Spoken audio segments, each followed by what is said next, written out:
Dave in the City Locks of the Week Radio, now joined by U.S. national team swimmer and Olympian Chloe Sutton, also with the mission Viejo Nadadores. And I don't want to leave that out because, it's a great club itself. And so she joins us in the program. How's it going, Chloe? Hi, thank you so much for having me. Everything's pretty great over here.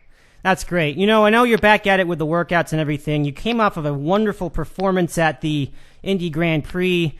Describe the experience briefly for a little bit of the overall experience, and we'll get into the races themselves in just a moment. But what was it like being at this event? It's part of a long series of Grand Prix events, and the next one's going to be in Michigan. But describe this particular event and how it went this weekend? This weekend, the Indianapolis Grand Prix was a really, really great experience. The NAT, they call it, the IUPUI swim complex, I guess. It's a very historic pool, and they've had a lot of Olympic trials there. My first nationals was there. It's just a really fast pool. It's in a great area. To be able to swim there again and be able to put up some times that I was really happy with was a lot of fun. I was really excited about it. It was great. Yeah, I was following your Twitter briefly during the event, and I know that you had a really good prelim time in the 400, but then the race itself was thrilling, and especially the last 50. That turn you made on the last 50, catching up with Katie Hoff and eventually passing her for the finish, and with Kate Ziegler right behind, one of the more thrilling races of the entire weekend. I mean, what was your secret to that catch-up speed? I mean, that's one of the trademarks I think you've had of late. How were you feeling going into it for one, and then what was your secret to your success?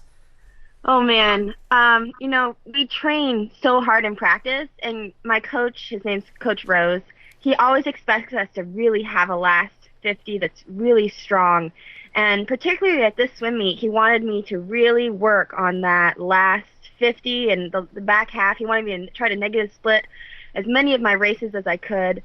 And, it was so much fun to swim. I love racing Kate and Katie, and, to be able to compete against them and really turn it on at the end, it's so thrilling to be able to do that. And, it was great. I was really happy with my time. I wasn't expecting to go that fast at this point in the season. I'm unshaved, not rested at all. And, it was a great experience for me. Yeah, that really is impressive, going at it without a taper. I mean, most swimmers will taper for events. And just to quickly explain to our uninitiated audience, tapering is basically the process of resting before an event. So basically, if you're doing a typical workout, let's say you work out 4 times a week, maybe you would take some of those days off, or maybe you just work fewer yards. By the way, what are your workouts like, if you wouldn't mind sharing that with us? Sure. I do 10 workouts a week in the pool, and each one is about 2 hours long. We do, we change up the days that we do doubles on, but usually we do Monday and Thursday and Saturday are our doubles days, and then every other day we just have one. But we always get in 10 practices, about 2 hours each. We usually get in around 8,000 meters per practice, but it can be upwards of 10,000 just depending on the point in the season that we're focusing on.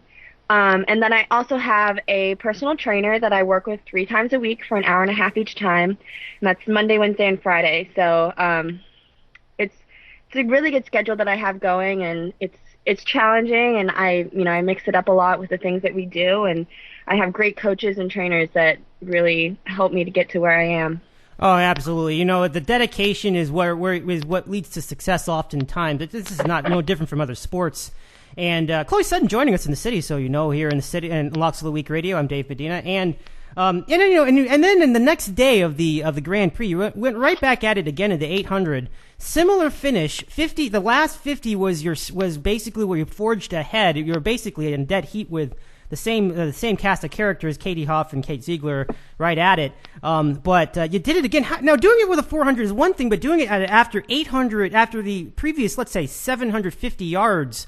How did you come up? I mean, is it just the training regimen that gives you the stamina to be able to make that push? Yeah, I also come from an open water swimming background, which if you don't know what open water is, you should, because it's usually a 10-kilometer race where we're out in the ocean swimming, and it always comes down to, or most of the time it comes down to a photo finish where, these girls, we're racing for 2 hours, and we stay in a pack and race, and it's really intense. And that's actually what I went to the Olympics in. I don't do it so much anymore, but I feel like that background really helps me, you know, in the 800-meter race, which is so much less than a 10,000-meter race. You know, I'm really able to have that endurance and also find that speed and that next level of intensity at the very end of the race. You know, that race was a lot of fun, my 800 in Indy, and Coach Rose just told me he wanted me to negative split, and he didn't care if I won, but he just wanted me to really, really focus on that back half. So, you know, I was able to really accomplish that, and especially that last 50, and it was so much fun to be able to just turn on, you know, those afterburners and race for the finish. So this meet particularly was so fun, and those two races just, you know, built my confidence up so much. It was great. Oh, and it must be fun to watch. It's fun to watch too for us spectators who partake. And another thing about the competition level, I mean, these are some really great swimmers. I mean, that goes without saying. Do you feel like they bring out the best in you when you go out to swim events such as this? Absolutely. When I go to Grand Prix and Kate and Katie, or, you know, girls that I can really compete against, when I don't really have anybody to race, I can't go as fast as I did this past weekend. Mm-hmm. They really do, you know, get me excited and get me pumped for the races. And I love racing, and I love, you know, a little bit of pressure to be able to do those times. It really, you know, it felt so much easier racing than it does swimming it by yourself. So I'm always so glad to race them, and, you know, win, lose, or draw, it's intense, and it's what keeps me excited about the sport and really passionate about it. Oh, I agree. You know, it's. I mean, I can speak on part of racing at least. I did my first swim meet, I think it was a couple of days ago, and just the whole concept of just jumping off of the block and swimming and having, you know, it really does get you filled up. There's a lot of adrenaline at work, I'm sure. Now, before you race, obviously, there's a lot of waiting around.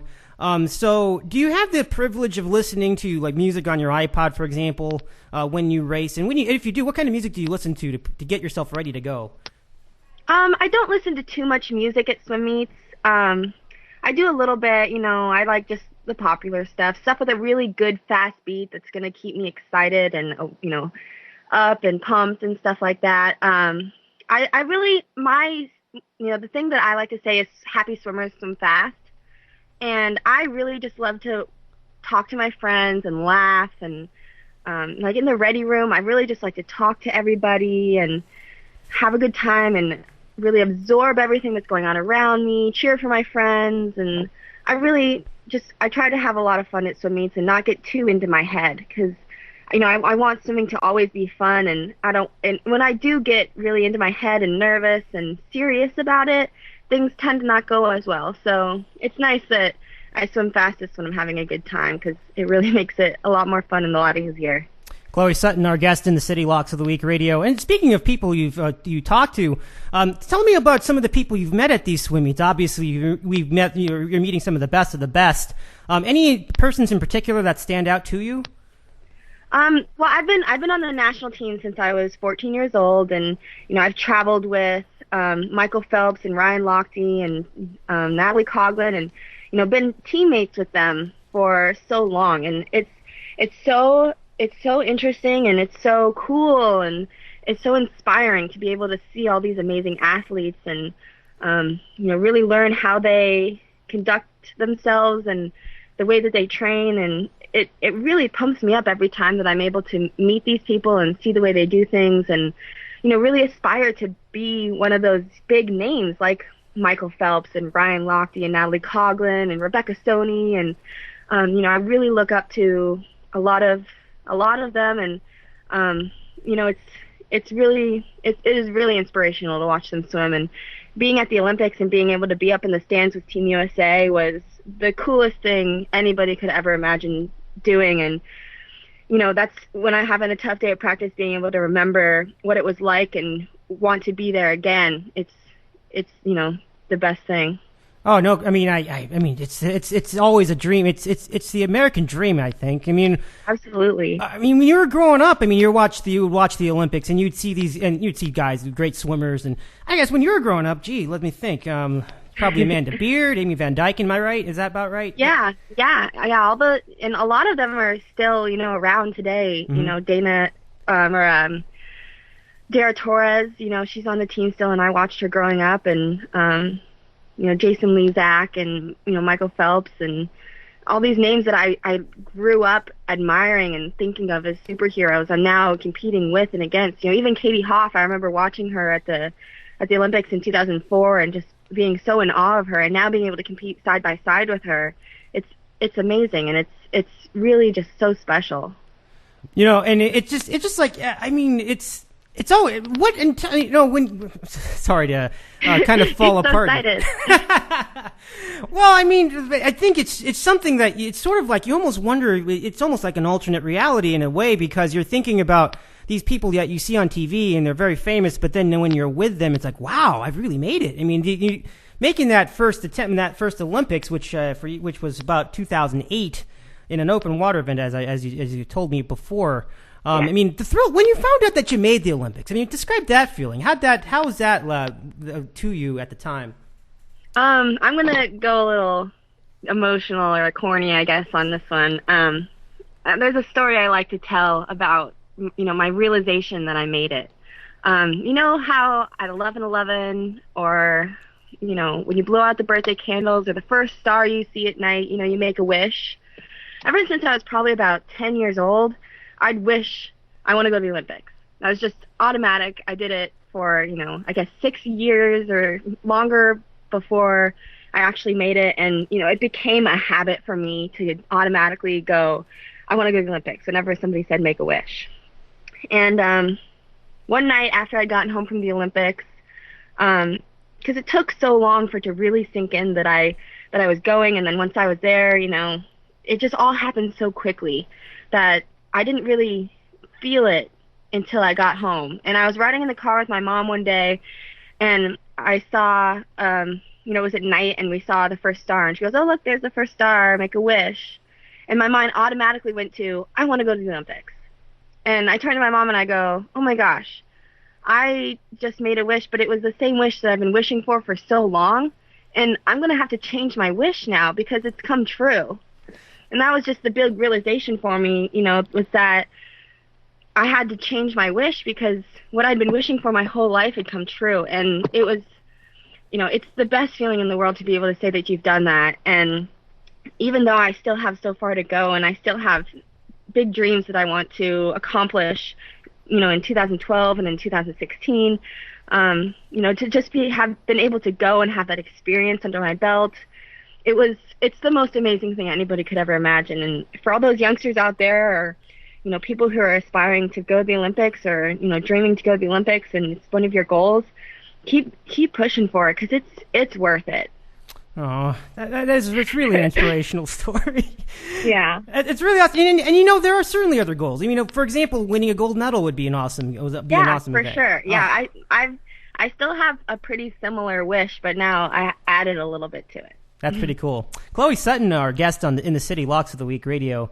And speaking of your local competitions, since you are a member of Mission Viejo, I imagine in addition to these international events and national events that you also have events for your club. What are some of the meets that are coming up for you locally, if there are any, or is your focus basically on these national events at this point in time? My focus is mainly on the Grand Prix series. Okay. I like I said, I do best when I'm racing other really fast girls, and usually you can find great competition at the Grand Prix. But I do have one local meet that we do in June. It was formerly known as the Swim Meet of Champions, and it's held at my own pool at the Mission Viejo Nadadores. But it is now changed to being called the Fran Crippen Memorial Meet. Mm-hmm. I don't know if you heard about Frank Crippen's tragic death back in October. He died during an open water race, and he used to be on my swim team, and a good training partner and friend for me. So that's a really special meet for me to be able to do. And, it does draw some attention, but it is a little bit more of a local meet, but it's a lot of fun. And it's great to have all the, the little Nadadores swimmers be able to come and watch me swim because, they see me around the pool every day and they see me training, but they don't really get to see me compete that often except for on TV. So it's a really special meet and it's a lot of fun. And that's really the only local meet that I do, I guess, as of this year. Okay. Well, I mean, I think that makes sense because with the London Games coming up, really, it's only about a summer away. It's this summer, and then basically that's it. Yeah. It's going to be pretty. It's going to be full throttle, I think, going towards the Olympic events. So I imagine then that your disciplines at this point will be 400 and 800. That sounds like a good focus, and you've been very good at them, even in other meets. The Pan Pacific Games is a good example of that. And coming up next, your next meet then in that series will be in Michigan. That could be more of the same, I suspect. But what would your goals be for this meet? For the Michigan meet? Yeah. Really just trying to improve on the times that I just did in Indy. Just seeing what I can do mid-season and keep trying to better it and keep trying to get closer to the goals that I'm going to have for the end of the season when I finally am rested and shaved and tapered and everything. So, just trying to swim a little bit faster than the meet before and, win and have some just great swims and great competing. Sounds good to me. And let's see. Do you dabble in any? And will you be dabbling in any other events this time around? Or, like maybe like a 100 free, or perhaps maybe an IM or something like that. I do like to play. Sometimes at Grand Prix I'll swim I'll throw in a 200 fly or the 400 IM. I do swim the 100 every once in a while, and I'm okay at the 200 as well. But I always really focus on my 400 and 800. The other ones I just kind of do for fun to keep it fresh. Right. Now, it's good to mix it up because it also keeps rhythm, I'm sure. And, besides the warm-ups, having other races in the mix will obviously keep you keep you mentally prepared, I would say. Would that be about right? Yeah, I would say so. Yeah. And also, being a distance swimmer, sometimes, doing an event before my main event helps me to get warmed up, I guess. Sometimes it takes me a little while. An interesting take, but certainly not unprecedented. All right, well, Chloe, I'm going to wish you good luck coming up in the rest of the Grand Prix series, and it's really been fun having you on. I hope that we can bring you on again real soon. Yeah, thank you so much. This was great, and I'm sure I'll talk to you again, and I'll keep in touch with you. All right, sounds great. Thanks so much. Chloe Sutton joining us here in the City Locks of the Week Radio.